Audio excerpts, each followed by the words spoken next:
नमस्कार। Economics Awadh classes YouTube channel पर आपका स्वागत है।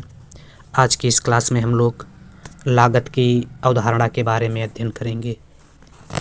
लागत के कई प्रकार हैं, जिसमें वास्तविक लागत, निजी तथा सामाजिक लागत, मौद्रिक लागत, जिसके अंतर्गत स्पष्ट एवं व्यक्त लागतें आती हैं, अस्पष्ट एवं अव्यक्त लागतें आती हैं। सामान्य लाभ भी मौद्रिक लागत के अंतर्गत आता है।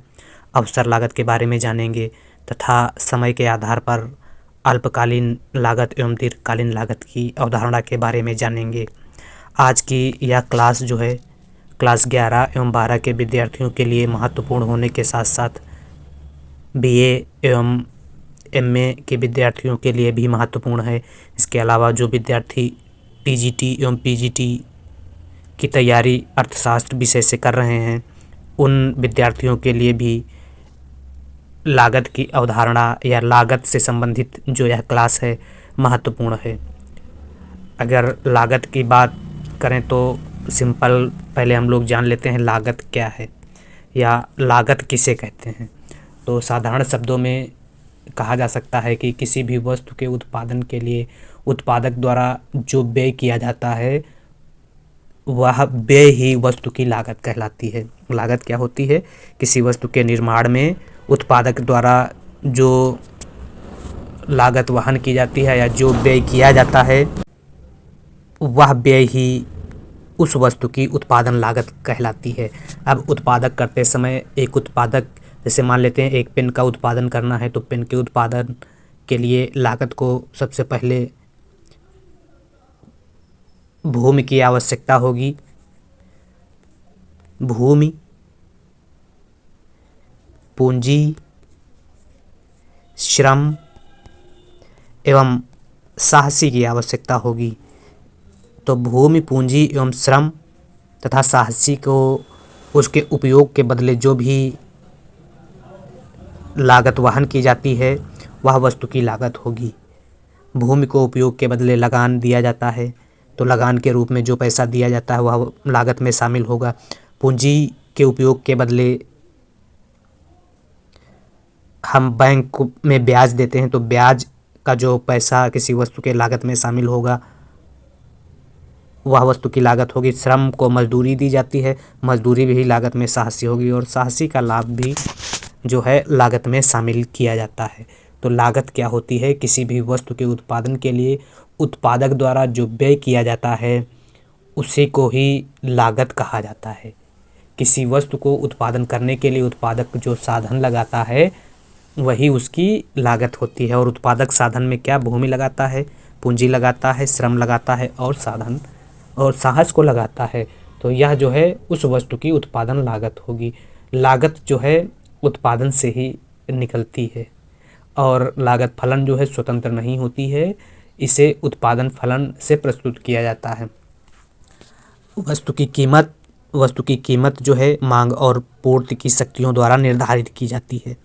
वस्तु की कीमत किससे? मांग, डिमांड और सप्लाई, पूर्ति द्वारा निर्धारित की जाती है। सबको पता है, डिमांड और सप्लाई द्वारा निर्धारित की जाती है। जहाँ पर मांग एवं पूर्ति आपस में एक दूसरे को काटते हैं, वहाँ पर क्या होता है? वस्तु की जो है वह लागत या मांग जो है या पूर्ति निर्धारित हो जाती है।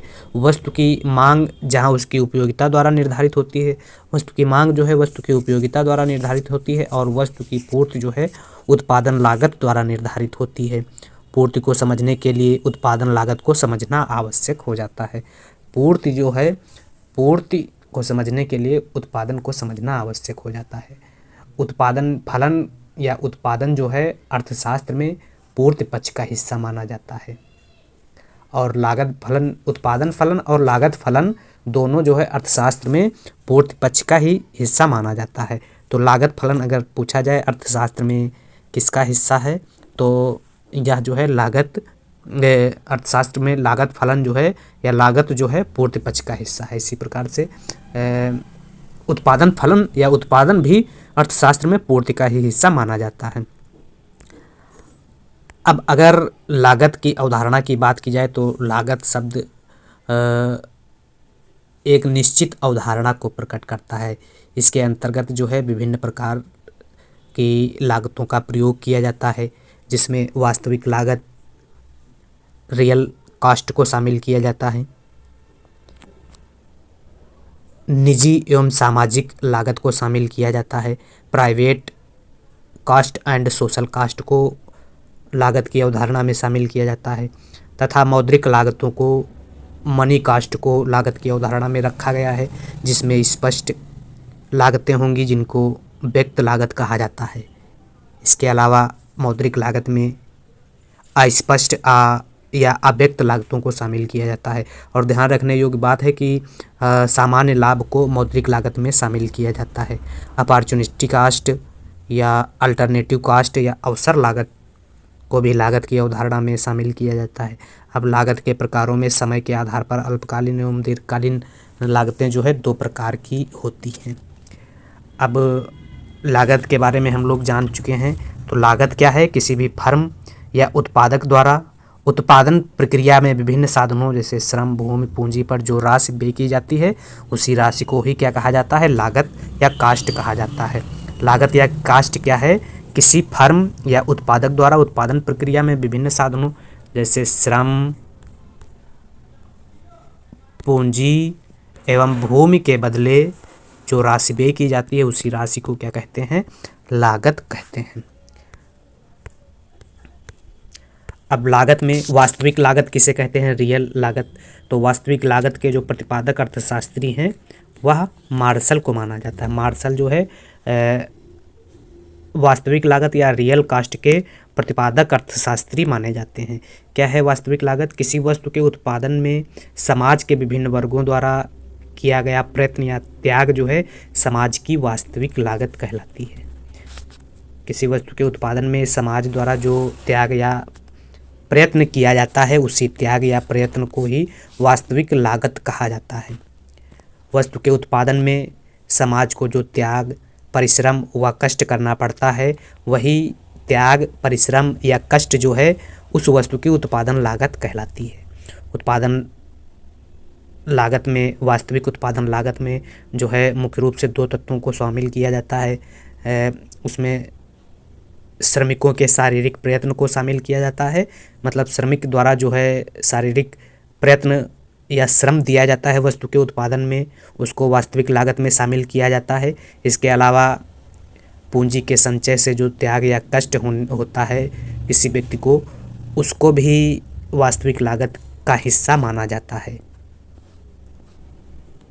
यह जो धारणा है वास्तविक लागत, वह सामाजिक लागत की दृष्टि से बहुत महत्वपूर्ण मानी जाती है। इसके अलावा लागत की निजी लागत एवं सामाजिक लागत भी लागत का एक प्रकार है। तो निजी लागत किसे कहते हैं और सामाजिक लागत किसे कहते हैं? निजी लागत प्राइवेट कास्ट में किसी एक उत्पादक अथवा फर्म द्वारा एक वस्तु के उत्पादन के लिए किए गए समूचे खर्च को निजी लागत कहते हैं। जितना भी खर्च किया जाता है उसको, समूचे खर्च को निजी लागत कहा जाता है। अब सामाजिक लागत किसे कहेंगे? तो सामाजिक लागत है वस्तु के उत्पादन के लिए समूचे समाज को जो लागत चुकानी पड़ती है, उसे सामाजिक लागत कहते हैं। निजी लागत किसे कहते हैं? उत्पादक या फर्म द्वारा एक वस्तु के उत्पादन के लिए किए गए समूचे खर्च को निजी लागत कहते हैं, और समाज को जो सामाजिक हानि या लागत चुकानी पड़ती है उसी को सामाजिक लागत कहते हैं। अब सामाजिक लागत में किसी उत्पादक अथवा फर्म की लागत को ही शामिल नहीं करते हैं, बल्कि इस उत्पादन के कारण समूचे समाज पर पड़ने वाले लागतों को भी शामिल किया जाता है। अब सामाजिक लागत और निजी लागत कैसे अंतर करेंगे हम? सामाजिक लागत है या निजी लागत है? जैसे एक फर्म का मालिक है या एक कारखाना है, तो कारखाने में हम कैसे पता करेंगे कि यह निजी लागत है और यह सामाजिक लागत है? तो फर्म के द्वारा जो भी पूंजी, कच्चा माल, ईंधन, मजदूरी, यातायात, विज्ञापन आदि पर जो खर्च होता है, यह सारा निजी लागत के अंतर्गत आता है। क्या निजी लागत के अंतर्गत आता है? जो भी पूंजी वस्तु के उत्पादन में लगाएंगे, जो भी कच्चा माल लगाएंगे, ईंधन लगाएंगे, मजदूरी लगाएंगे, यातायात साधन में विज्ञापन पर जो होने वाले खर्च को निजी लागत के अंतर्गत शामिल किया जाता है। अब सामाजिक लागत की गणना करने के लिए कारखाने से जो धुआं निकल रहा है, धुएं के कारण आसपास के लोगों के स्वास्थ्य पर जो प्रभाव पड़ता है उसको शामिल किया जाता है। कपड़ों की धुलाई पर आने वाला खर्च शामिल किया जाता है।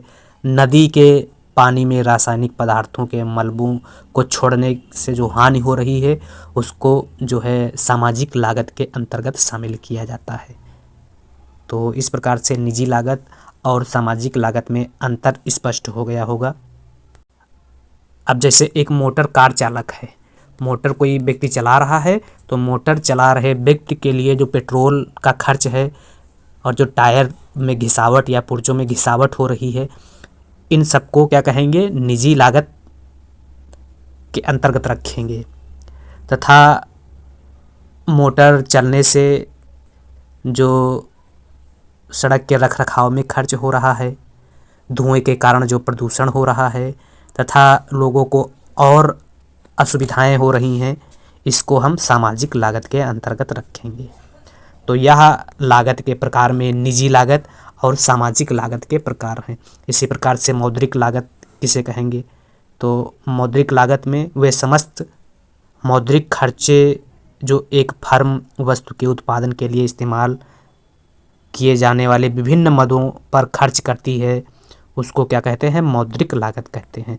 विभिन्न मदों पर खर्च होने वाले जो खर्चे हैं उनको मौद्रिक लागत कहते हैं। जैसे कच्चे माल पर व्यय, श्रम की मजदूरी एवं वेतन पर खर्चा जो होता है या व्यय होता है, अविभाज्य बड़े उपकरण एवं मशीन पर व्यय होता है, पूंजी पर दिया जाने वाला ब्याज, भूमि का किराया अर्थात लगान, मशीनों की टूट फूट एवं घिसावट, प्रबंधन व्यय, विज्ञापन व्यय, यातायात व्यय, बीमा कंपनियों को दी जाने वाली धनराशि, सामान्य लाभ एवं ईंधन व्यय, इस समस्त व्यय को इसके अंतर्गत रखा गया है। यह सारे व्यय जो है मौद्रिक खर्चे के अंतर्गत रखा गया है। अब मौद्रिक खर्चे में स्पष्ट करने के लिए इसमें 3 प्रकार के खर्चों को शामिल किया गया है। स्पष्ट व्यय या व्यक्त लागतें, और दूसरा अस्पष्ट व्यय या अव्यक्त लागतें, और तीसरा सामान्य लाभ। इन सबको मौद्रिक लागतों के अंतर्गत रखा गया है। तो मौद्रिक लागत किसे कहते हैं, वह समस्त खर्चे जो एक फर्म वस्तु के उत्पादन के लिए इस्तेमाल की जाने वाली विभिन्न मदों पर खर्चा करती है, मौद्रिक लागत के अंतर्गत रखी जाती है। इसमें मौद्रिक लागतों में कच्चे माल पर व्यय, श्रम की मजदूरी पर व्यय, अविभाज्य उपकरणों मशीन खरीदने पर व्यय, पूंजी पर व्यय, इतने जितने भी खर्चा होंगे वह सब मौद्रिक खर्चा के अंतर्गत आते हैं। अब मौद्रिक खर्चे में या मौद्रिक लागत में जो व्यक्त लागत या स्पष्ट लागत है, तो व्यक्त लागत किसे कहते हैं, तो व्यक्त लागत या स्पष्ट लागत सिंपल शब्द से ही स्पष्ट है कि साधनों के खरीदने पर प्रत्यक्ष रूप से किए जाने वाले मौद्रिक खर्च को ही व्यक्त लागत कहते हैं, जिन्हें लेखाकार अकाउंटेंट जो है फर्म के खर्चों की सूची में शामिल करते हैं। उसे क्या कहते हैं, स्पष्ट लागत या व्यक्त लागत कहते हैं। तो व्यक्त लागत किसे कहते हैं, ऐसी लागतें जो एक फर्म लेखे अथवा हिसाब किताब में शामिल करती है। इन्हें बाहरी व्यक्तियों पर भुगतान करना पड़ता है और इस लागत को रजिस्टर में नोट किया जाता है। अब व्यक्त लागत या स्पष्ट लागत के अंतर्गत जो खर्चे शामिल किए जाते हैं, उन खर्चों में कच्चे माल व बिजली के लिए भुगतान जो होता है उसको शामिल किया जाता है, ब्याज पर भुगतान जो दिया जाता है उसको शामिल किया जाता है, श्रम को मजदूरी का जो भुगतान दिया जाता है उसको शामिल किया जाता है, भूमि का किराया, उपकरणों की टूट फूट, विज्ञापन पर व्यय, बीमा व्यय, कर आदि के भुगतान को व्यक्त लागत या स्पष्ट लागत के अंतर्गत रखा जाता है। तो सिंपल अगर एक शब्द में व्यक्त लागत या स्पष्ट लागत की बात की जाए तो ऐसी लागत जो है जिनके खर्चों को जो है अकाउंटेंट एक डायरी में नोट करता है, डायरी में नोट करके वह अपने पास रख कर हिसाब किताब बनाता है, ऐसे खर्चे को व्यक्त लागत या स्पष्ट लागत कहा जाता है। अब अव्यक्त लागत या अस्पष्ट लागत किसे कहेंगे, तो ऐसी लागत जो फर्म द्वारा लेखे में शामिल नहीं की जाती है, उन्हें बाहरी व्यक्तियों को भुगतान नहीं करना पड़ता है और इसका जो है लेखांकन रजिस्टर में नहीं किया जाता है। तो ऐसे लागत को क्या कहते हैं, अस्पष्ट लागत या अव्यक्त लागत कहते हैं। तो अव्यक्त लागतों में उत्पादक के स्वयं के स्वामित्व वाले उत्पादन साधनों की जो लागतें होती हैं उसको शामिल किया जाता है। इन्हें फर्म के खर्चों के हिसाब किताब में नहीं जोड़ा जाता है। तो ऐसी लागतों को क्या कहते हैं? अव्यक्त लागत या अस्पष्ट लागत कहते हैं। जैसे कहते हैं, क्या कहते हैं कि अपने स्वयं की भूमि का जो लगान है, पूंजी पर जो अपनी जो स्वयं की पूंजी है, या प्रबंधक के रूप में अपनी स्वयं की जो सेवाओं के लिए जो वेतन आदि को जो है अव्यक्त लागत में शामिल किया जाता है। अव्यक्त लागतें और व्यक्त लागतें जो है, लागतों में मुख्य अंतर यह होता है कि स्पष्ट लागत में जो है वह भुगतान किया जाता है और अस्पष्ट लागतों में किसी को भुगतान करने की ज़रूरत नहीं पड़ती है। अव्यक्त लागतों में मुख्य रूप से स्वयं के साधनों का जो लागत होता है या स्वयं द्वारा जो खर्च किया जाता है उसी को क्या कहते हैं? अव्यक्त लागत कहा जाता है। तो यह हो गया अव्यक्त लागत या स्पष्ट लागत या अव्यक्त लागत या अस्पष्ट लागत। यह एग्जाम्पल लिखे हैं। अस्पष्ट लागत के उद्यमी के स्वयं के श्रम का मूल्य हो गया, स्वयं की पूंजी का ब्याज हो गया, फर्नीचर, गाड़ी आदि पर जो व्यय किया जाता है वह रजिस्टर में नोट नहीं किया जाता है। यह व्यक्ति के स्वयं के खर्चे होते हैं। तो यह क्या हो गया? इस प्रकार से स्पष्ट लागत को डायरी में अकाउंटेंट नोट करता है या लिखता है और अस्पष्ट लागत को नोट नहीं किया जाता है अकाउंटेंट द्वारा। इसके अलावा सामान्य लाभ को भी मौद्रिक लागत का हिस्सा माना जाता है।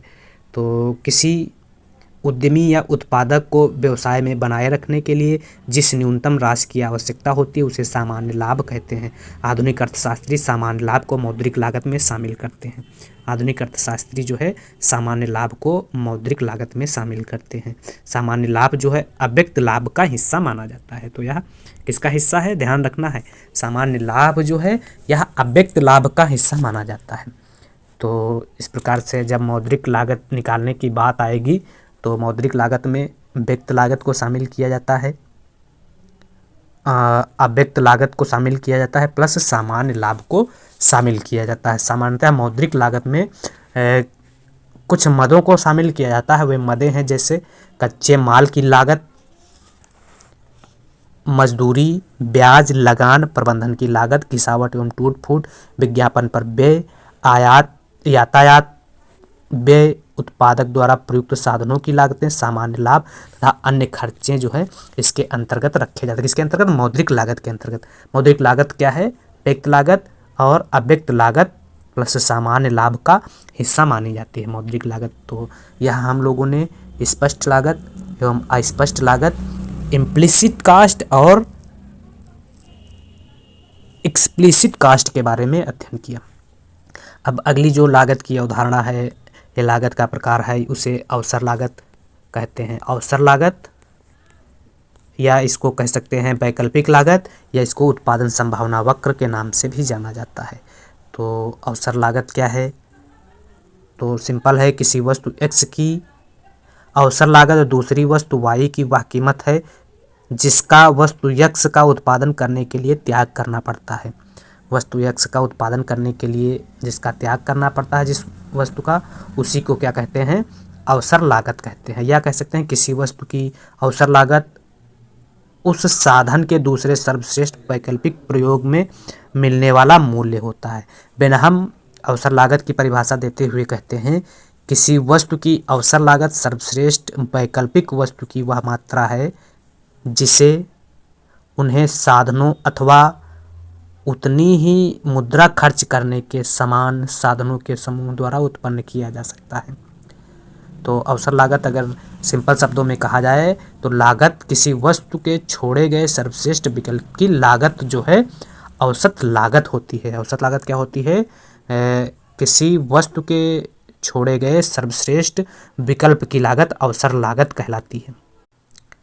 जैसे इसको एक एग्जाम्पल से भी समझा जा सकता है। जैसे क्या है, एक वस्तु की अतिरिक्त मात्रा उत्पादित करने के लिए जो दूसरे वस्तु की मात्रा का त्याग किया जाता है वह त्याग ही उस वस्तु की अवसर लागत होती है। तो क्या है, किसी एक वस्तु की अतिरिक्त मात्रा उत्पादित करने के लिए जो दूसरी वस्तु की मात्रा का त्याग किया जाता है वह त्याग ही उस वस्तु की अवसर लागत होती है।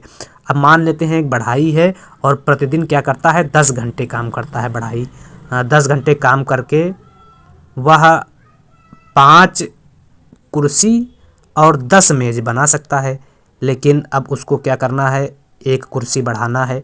तो एक कुर्सी का उत्पादन बढ़ाने के लिए उसको 2 मेज का उत्पादन घटाना पड़ेगा, तभी वह एक कुर्सी का उत्पादन बढ़ाएगा। तो क्या यही त्याग जो है, या जो त्याग है, यही त्याग जो है उसकी अवसर लागत है। यही परिभाषा में कहा गया है कि एक वस्तु की अतिरिक्त मात्रा उत्पादित करने के लिए जो दूसरे वस्तु की मात्रा का त्याग किया जाता है, या त्याग ही वस्तु की अवसर लागत है। अब इसमें 5 से 6 कुर्सी उत्पादित करने के लिए बढ़ई जो है 10 से 8 मेज ही उत्पादित करता है। तो यही त्याग जो है क्या कहलाता है, वस्तु का अवसर लागत कहलाता है। या कह सकते हैं सर्वश्रेष्ठ विकल्प को चुनना ही अवसर लागत कहलाता है। तो अवसर लागत क्या है, किसी वस्तु की अवसर लागत उसके सर्वश्रेष्ठ विकल्प की लागत के बराबर होता है। और आधुनिक अर्थशास्त्रियों द्वारा अवसर लागत की धारणा का जो है लगान निर्धारित करते समय प्रयोग किया गया है। अब अवसर लागत की माप जो है रूपांतरण वक्र की सहायता से की जा सकती है।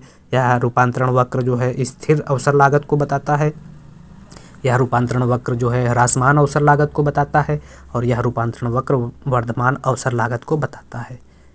तो स्थिर अवसर लागत या मूल बिंदु के प्रति जो है समतल होता है। इसमें क्या बताया जाता है कि किसी वस्तु की अतिरिक्त मात्रा में वृद्धि हेतु दूसरे वस्तु का त्याग जो है वह स्थिर दर से किया जाता है। किसी वस्तु की अतिरिक्त मात्रा में वृद्धि हेतु दूसरे वस्तु का त्याग जो है स्थिर दर से किया जाता है। सेकंड वाले रूपांतरण वक्र में इसमें क्या बताया है, यह अवसर लागत जो है उन्नतोदर होता है मूल बिंदु की ओर, और इसमें बताया जाता है किसी वस्तु की अतिरिक्त मात्रा में वृद्धि हेतु दूसरी वस्तु का त्याग जो है घटते दर से किया जाता है। और यह जो तीसरा है वर्धमान अवसर लागत है या नतोदर, मूल बिंदु की ओर नतोदर होता है, जो यह बताता है किसी वस्तु की अतिरिक्त मात्रा में वृद्धि हेतु दूसरे वस्तु का त्याग बढ़ते दर से किया जाता है। तो इसमें स्थिर या समान दर से दूसरी वस्तु का त्याग, इसमें घटते दर से और इसमें बढ़ते दर से किसी वस्तु का त्याग किया जाता है। तो यह अवसर लागत की जो है रूपांतरण वक्र की सहायता से माप होती है। अगला है विशिष्ट साधन की जो अवसर लागत होती है, वैकल्पिक लागत होती है, 0 होती है। यह भी एग्जाम में प्रश्न पूछता है कि विशिष्ट साधन की अवसर लागत कैसी होती है, वैकल्पिक होती है। विशिष्ट का मतलब हुआ सिर्फ एक काम करने लेने वाले व्यक्ति को जो है विशिष्ट साधन कहते हैं, और जो व्यक्ति सिर्फ एक ही काम करेगा ऐसी व्यक्ति की अवसर लागत 0 ही होगी, क्योंकि उससे एक ही लोग पसंद करेंगे, किसी एक क्षेत्र में ही काम दिया जा सकता है। और जो व्यक्ति कई काम कर सकता है उसे अविशिष्ट कहेंगे। तो अविशिष्ट जो है हुनरमंद व्यक्ति होता है, और इसके साधन की अवसर लागत जो है अधिक होती है, व्यक्ति की अवसर लागत जो है अधिक होती है। विशिष्ट व्यक्ति की अवसर लागत 0 और अविशिष्ट व्यक्ति की या साधन की अवसर लागत अधिक होती है। अब समय के आधार पर अगर अवसर लागत की बात की जाए तो समय के आधार पर अवसर लागत जो है अल्पकालीन और दीर्घकालीन 2 प्रकार की अवसर लागत होती है। तो अल्पकालीन अवसर लागत किसे कहते हैं, तो पहले तो अल्पकाल जान लेते हैं क्या समय होता है। अल्पकाल जो है समय थोड़े से समय या अल्प समय को अल्पकाल कहा जाता है, और अल्पकाल में कुछ साधनों की पूर्ति स्थिर होती है और कुछ साधन जो है परिवर्तनशील होते हैं, इसलिए इसे परिवर्तनशील अनुपात का नियम कहा जाता है। अल्पकाल में स्थिर लागत क्या है, स्थिर लागत जो है अल्पकाल में होती है और परिवर्तनशील लागत अल्पकाल में होती है। तो इसमें स्थिर अल्पकाल में स्थिर अवसर लागत परिवर्तनशील स्थिर लागत परिवर्तनशील लागत को जानेंगे। तो स्थिर लागत क्या है, तो उत्पादन की स्थिर साधनों पर किए जाने वाले खर्च को स्थिर लागत कहते हैं। उत्पादन के स्थिर साधनों पर किए जाने वाले खर्च को क्या कहते हैं, स्थिर लागत कहते हैं। स्थिर लागत को पूरक लागत या ऊपरी लागत भी कहा जाता है। सप्लीमेंट्री कॉस्ट या ओवरहेड कॉस्ट भी स्थिर लागत को कहा जाता है। और स्थिर लागत या अथवा कह सकते हैं स्थिर लागत वे लागतें होती हैं जिनमें उत्पादन की मात्रा के साथ साथ परिवर्तन नहीं आता है। इसमें किराया, ब्याज, बीमा की किस्तें, स्थायी कर्मचारियों के वेतन। स्थिर लागत वे लागतें होती हैं जिसका संबंध जो है उत्पादन के स्थिर साधनों से होता है। जिनका संबंध उत्पादन के स्थिर साधनों से होता है उसे स्थिर लागत कहते हैं। और स्थिर लागत जो है अल्पकाल में पाई जाती है। इसी प्रकार से परिवर्तनशील लागत किसे कहते हैं? तो उत्पादन के परिवर्तनशील साधनों पर किए जाने वाले खर्च को जो है परिवर्तनशील लागतें कहते हैं। अल्पकाल में स्थिर और परिवर्तनशील दो प्रकार की लागतें पाई जाती है, ध्यान रखना है इस बात को। और स्थिर लागत किसे कहते हैं? तो स्थिर लागतों का संबंध जो है स्थिर साधनों से होता है और परिवर्तनशील लागतों का संबंध जो है वह परिवर्तनशील लागतों से होता है।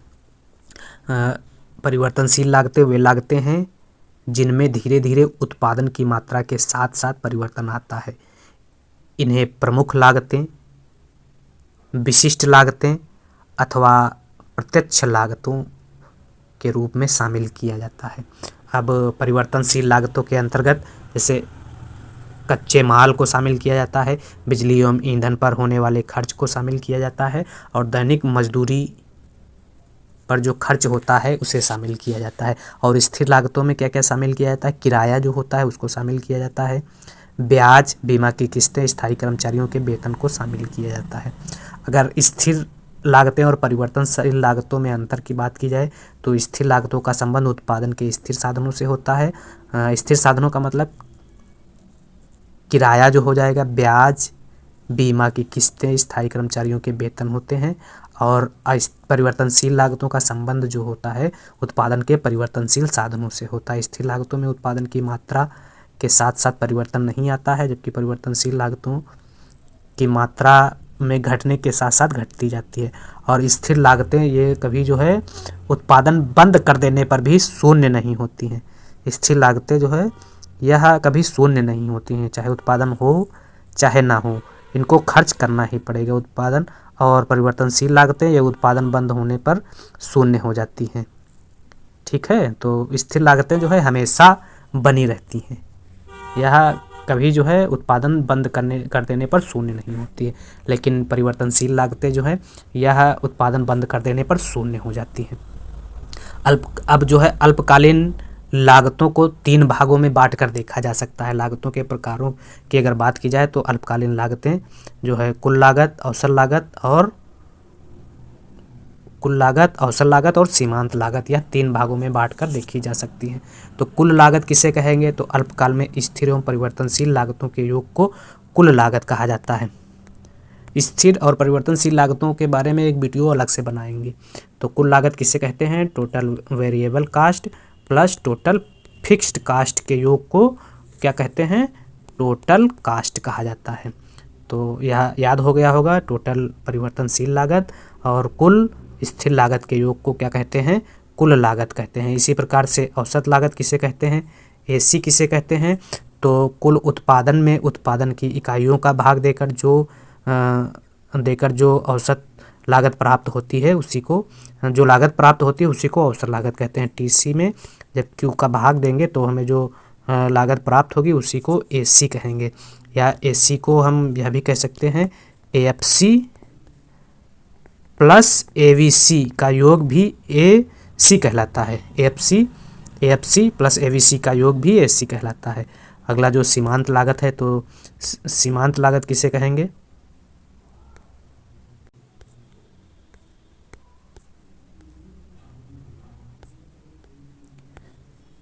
सीमांत लागत है तो अल्पकाल में उत्पादक द्वारा वस्तु की एक अतिरिक्त इकाई का उत्पादन जो किया जाता है उसी अतिरिक्त उत्पादन को ही क्या कहते हैं? सीमांत लागत कहते हैं। इससे जो है कुल उत्पादन में जो परिवर्तन होता है उसे सीमांत लागत कहते हैं। तो अतिरिक्त इकाई उत्पादित करने के लिए जो अतिरिक्त इकाई का उत्पादन किया जाता है, सिंपल कह सकते हैं जो अतिरिक्त इकाई का उत्पादन किया जाता है उसी अतिरिक्त उत्पादन को ही सीमांत उत्पादन कहते हैं। अब सीमांत उत्पादन निकालने का सूत्र होता है MC बराबर 2 सूत्र होता है, डेल्टा TC अपान डेल्टा Q। ठीक, टोटल कास्ट में परिवर्तन से टोटल मात्रा में कुल मात्रा में होने वाले परिवर्तन को ही सीमांत लागत कहा जाता है। या कह सकते हैं marginal cast total cast n minus total cast n-1। तो इसे क्या कहेंगे? सीमांत लागत कहेंगे। सीमांत लागत क्या हुआ? Total cast. अब दीर्घकालीन लागतें कितने प्रकार की होती हैं, किसे कहते हैं? तो दीर्घकालीन लागतों की अगर बात की जाए तो दीर्घकाल में उत्पादन के सभी साधन जो हैं परिवर्तनशील होते हैं। क्यों परिवर्तनशील होते हैं? क्योंकि समय ज़्यादा होता है, इसलिए दीर्घकाल में सभी लागतें जो है परिवर्तनशील होती हैं। तो दीर्घकालीन औसत लागत किसे कहते हैं? तो वस्तु के उत्पादन की कुल लागत में उत्पादन की मात्रा से भाग देकर जो ज्ञात करते हैं उसे को दीर्घकालीन औसत लागत कहते हैं। LAC बराबर होता है LTC अपान Q होता है। इसी प्रकार से दीर्घकालीन सीमांत लागत किसे कहते हैं? तो दीर्घकाल में उत्पादन के सभी आगतों में परिवर्तन होने से कुल लागत में होने वाला जो परिवर्तन होता है उसे को क्या कहते हैं? दीर्घकालीन लागत कहते हैं। या वस्तु की एक इकाई का उत्पादन बढ़ाने से कुल लागत में जो परिवर्तन होता है उसे दीर्घकालीन सीमांत लागत कहते हैं। LMC बराबर हो जाएगा डेल्टा LTC अपान डेल्टा Q। यह दीर्घकालीन जो है सीमांत लागत हो जाएगी। अब लागत फलन के बारे में जान लेते हैं। तो लागत फलन किसे कहते हैं? किसी भी वस्तु के उत्पादन के लिए उत्पादक द्वारा जो व्यय किया जाता है वह वस्तु की लागत फलन होती है। लागत फलन जो है उत्पादन से निकलती है और लागत फलन स्वतंत्र फलन नहीं होती है, इसे उत्पादन फलन से प्रस्तुत किया। लागत फलन को जो है उत्पादन फलन से प्रस्तुत किया जाता है। लागत फलन की मात्रा जो है Q बराबर हो जाएगा फंक्शन ऑफ LK हो जाएगा। लागत फलन जो है उत्पादन फलन से निकलता है और इसलिए इसे क्या कहते हैं? व्युत्पन्न फलन कहते हैं लागत फलन को। इस प्रकार के उत्पादन फलन अर्थशास्त्र में पूर्त पक्ष का हिस्सा माने जाते हैं। इसी प्रकार से लागत फलन भी अर्थशास्त्र में, उत्पादन फलन और लागत फलन दोनों अर्थशास्त्र में पूर्त पक्ष का हिस्सा माने जाते हैं। अर्थात लागत एवं उत्पादन फलन का संबंध जो है पूर्त पक्ष से होता है अर्थशास्त्र में। और C बराबर होता है लागत फलन C बराबर function of QX FP into gamma T होता है। इसमें C क्या है? आश्रित चर है और Q FP और T जो है स्वतंत्र चर है या निर्धारक है। तो इस प्रकार से आश्रित एवं स्वतंत्र चरों के बीच जो तकनीकी संबंध पाया जाता है उसी संबंध को लागत फलन कहा जाता है। लागत के निर्धारकों की अगर बात की जाए तो QX होता है जिसमें उत्पादन की मात्रा एवं लागत में सीधा संबंध या प्रत्यक्ष संबंध बताता है। इसी प्रकार से PF जो है लागत का निर्धारक है। PF में साधनों की कीमत दी गई है और जिसमें मजदूरी की दर, ब्याज की दर अगर बढ़ जाए तो साधनों की कीमत बढ़ेगी। अर्थात साधनों की कीमत बढ़ने से लागत बढ़ती है, साधनों की कीमत कम होने से लागत कम होती है। इसी प्रकार से T तकनीक जो है लागत के निर्धारक हैं। इसमें तकनीक प्रगति करने पर लागत कम होती है तथा तकनीक स्थिर रहने पर लागत स्थिर रहती है। इस प्रकार से लागत एवं उसके निर्धारकों के मध्य तकनीकी संबंध व्यक्त करने वाले फलन को लागत फलन कहते हैं। इस प्रकार से लागत की विभिन्न अवधारणाओं के अंतर्गत आज की इस क्लास में हम लोगों ने वास्तविक लागत, निजी लागत एवं सामाजिक लागत, मौद्रिक लागत जिसके अंतर्गत स्पष्ट अस्पष्ट लागतों तथा सामान्य लाभ के बारे में जाना, अवसर लागत या वैकल्पिक लागत किसे कहते हैं इसके बारे में अध्ययन किया। आर्थिक लागत के आधार पर अल्पकालीन लागत, दीर्घकालीन लागत क्या है तथा लागत में समय तत्व एवं लागत के महत्व में अति अल्पकालीन लागत, दीर्घकालीन एवं अति दीर्घकालीन लागत, इन सब के बारे में अध्ययन किया। अब अगली जो क्लास रहेगी लागत फलन से संबंधित या लागतों से संबंधित, वह क्लास मुख्य रूप से अल्पकालीन लागत की रहेगी। अल्पकालीन लागत, अल्पकालीन लागत। अब अल्पकालीन लागतों में परिवर्तनशील लागत किसे कहेंगे? अल्पकालीन जो शॉर्ट समय होता है इसमें दो प्रकार की लागतें पाई जाती हैं, स्थिर लागतें और परिवर्तनशील लागतें। तो स्थिर लागतों के बारे में जानेंगे, परिवर्तनशील लागतों के बारे में जानेंगे। इसके अलावा अल्पकाल में कुल लागत वक्र, प्रति इकाई लागत वक्र के कुल लागत वक्र के बारे में जानेंगे। कुल लागत वक्र जो है कुल स्थिर लागतें हो जाएंगे TFC, कुल परिवर्तनशील लागतें TVC तथा कुल लागतों के बारे में उदाहरण से एवं रेखाचित्र के माध्यम से जानेंगे। इसी अगली ही क्लास में अल्पकाल में प्रति लागत वक्रों के बारे में जानेंगे। प्रति लागत वक्र 4 प्रकार की होती हैं जिसमें औसत स्थिर लागत, एवरेज फिक्स्ड कास्ट, औसत परिवर्तनशील लागत, एवरेज वेरिएबल कास्ट, औसत कुल लागत, एवरेज टोटल कास्ट, एटीसी तथा सीमांत लागत, मार्जिनल कास्ट के बारे में अध्ययन करेंगे। तो अगली वीडियो भी अच्छी ही रहेगी, जो कई जानकारियाँ प्रदान करेंगी आपको। तो इस प्रकार से आज की क्लास यहीं समाप्त करते हैं। Economics Awadh classes YouTube channel पर अगर आप पहली बार विजिट कर रहे हैं तो चैनल को सब्सक्राइब करें, वीडियो को लाइक करें तथा वीडियो को अपने दोस्तों तक शेयर करें, और अगर कोई सुझाव देना चाहते हैं तो कमेंट करें।